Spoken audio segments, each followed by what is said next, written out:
નવેમ્બરથી 21 નવેમ્બર દરમિયાન બેંકોકમાં એક એડવાન્સિંગ વુમન લેડ ડેવલપમેન્ટ માટેની ઇન્ટરનેશનલ કોન્ફરન્સ થવા જઈ રહી છે. તો તેમાં પંચાયતી રાજ ઇન્સ્ટિટ્યુશનમાં ઇલેક્ટેડ રિપ્રેઝેન્ટેટિવ્સનો શું રોલ હોય છે તેને રિપ્રેઝેન્ટ કરવા માટે વડોદરા તાલુકા પંચાયતના પ્રમુખ તરીકે શ્રીમતી અંકિતાબેન પરમાર રિપ્રેઝેન્ટ કરવા જઈ રહ્યા છે.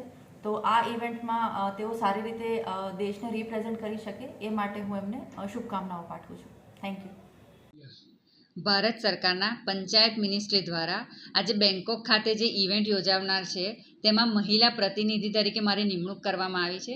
તો આપણા માનનીય વડાપ્રધાન શ્રી નરેન્દ્રભાઈ મોદીજી સાહેબે એમનું એક વિઝન છે કે મહિલાઓને આગળ વધારો અને પગભર બનાવો. તો એમનાથી ઇન્સ્પાયર થઈને હું જે પણ મહિલાઓ અને બાળકો માટે જે કંઈ કાર્યો કર્યા છે અને આગળ પણ વધુ સારા કાર્યો કરીશ તેનું પ્રેઝન્ટેશન આજે મને વિશ્વ સ્તરે આપવાનો મને મોકો મળ્યો છે.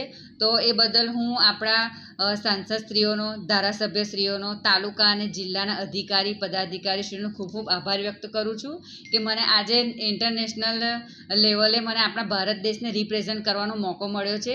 તો આપ સૌનો સાથ સરકાર લઈને જ હું આ બધું જે આ સફળતાની સીડીઓ ચડી રહી છું. તો આપ બધાનો સાથ સરકાર ના હોત તો આ બધું પોસિબલ જ ના હોત. તે બદલ હું સૌનો ખૂબ ખૂબ આભાર વ્યક્ત કરવા માગું છું. જય હિન્દ, જય ભારત. ભારત સરકાર મિનિસ્ટ્રી ઓફ પંચાયતી રાજ દ્વારા મિનિસ્ટ્રી ઓફ કોન્ફરન્સ બેંકોક ખાતે યોજાનાર છે.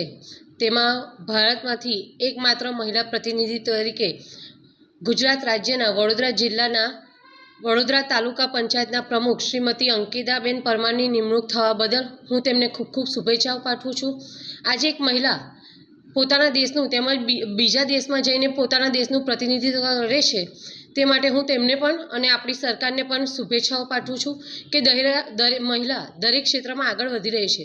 જ્યારે મોદી સાહેબ કહે છે કે મહિલા પોતાના પગભર થાય અને પોતાનું નામ અને પોતાના જિલ્લાનું તેમજ દેશનું નામ આગળ વધારે, અને તે માટે આજે અંકિતાબેનને હું ફરીથી ખૂબ ખૂબ અભિનંદન પાઠવું છું કે તેઓ પોતાના દેશ એટલે ભારત દેશનું તેમજ પોતાના જિલ્લાનું પ્રતિનિધિત્વ કરવા જઈ રહ્યા છે. તે બદલ ખૂબ ખૂબ અભિનંદન.